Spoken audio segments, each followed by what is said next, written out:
It's academics, and I guess there really is no award for that. There's no award for being a sports thought, or more specifically, a basketball thought, as Drake has been referred to.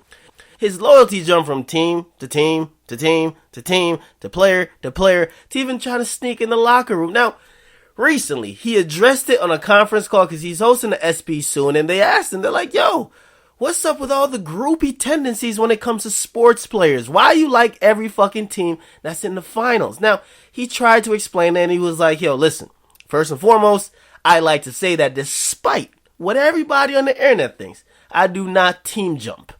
In the past, I've always supported the player and not the institution, unless we're talking about the Kentucky Wildcats. Surprise, surprise. And the Toronto Raptors, which, if you guys don't know, he happens to be a global ambassador of that team. Now, he says, I will never stray from them, but when it comes to soccer or football or basketball, I have a lot of friends that play for a lot of teams. I'm not team jumping, I'm a supportive friend. Now, this is where I got to check Drake because I kind of understand what he's saying. I definitely understand what he says. He says he doesn't support teams, he supports players, he's a famous guy, he's in the same arena with a lot of these dudes, so he's friends with a lot of these guys, so I get it. You want to root for them, but it's a difference between a fan of a team and a fan of a player, which a lot of people don't really differentiate. Like, LeBron is going to Cleveland, he's going back to Cleveland. I fully expect LeBron fans to go with him back to Cleveland. There's people that's rooting for LeBron. They don't care if he's playing on any fucking team. So if they're going to root for him in Miami, they're going to root for him in Utah, and they're going to root for him back in Cleveland.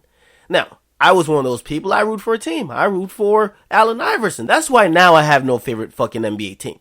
Because I realized after he left the league, nothing gave me any type of passion to root for any team. So I'm not going to fake it and jump on a bandwagon team that's at the front. I'm like, I guess until there's a player that comes around, or maybe, I think it's too late for me to like a team at this point. But unless there's a player that comes around and really captures my interest, yeah, I don't care. And like, LeBron is cool. I'm not even a LeBron fan to even root for LeBron. I hope he does good. Now, Drake even went as far as to say, he said, listen, of course I'm going to go watch the games in Cleveland. If not for LeBron, who is a brother to me, we got 3 kids from Toronto on one team. Plus, Johnny Manziel, who's a part of her family and her brother. I definitely have to look into some real estate in Cleveland. What the fuck? And spend some more months out the year out there. What the? Alright, come on. See, now I was just picking up for Drake. I'm saying you could be a fan of the player, not the team. But now when you're going into, oh, I'm about to buy some real estate in Cleveland? No, nigga. No, nigga. You're doing too much. It's one thing to say, yo, I'm hoping LeBron succeeds in Cleveland. It's another thing to say that, oh, LeBron's going to Cleveland? I'm about to buy a fucking house in Cleveland. Nigga, come on. Come on. Now, he went on further to say, like I said, my teams will forever be who they are, but I will support the group who has shifted to Cleveland. For Cleveland, a place that I've been to time and time again when I've been touring, it's great, and it's going to be great for them, and I'd love to see them grow. He went as far to even say, and this is where I kind of draw the separation with Drake. Listen, Drake is the leader of the light-skin movement, the light-skin new school. Listen, we all accept that. Drake is the leader of the light-skin new school, but I always gotta check him. Every time he slides in the bathtub with the bubble bath with the little lavender scented candles lit all around, we gotta be like, chill, Drake. And the rose petals, no, we gotta be like, fucking chill, Drake. Now, he says, and this came to a surprise to me, he talks about Skylar Diggins. If you guys don't know, he's been posting tons of stalkerish / weird pictures about Skylar Diggins online. He says, I've never met Skylar, but I'm sure it'll be extremely awkward if she does show up to the ESPYs. She probably won't go, though. Her boyfriend will probably have her tied down to a chair that night.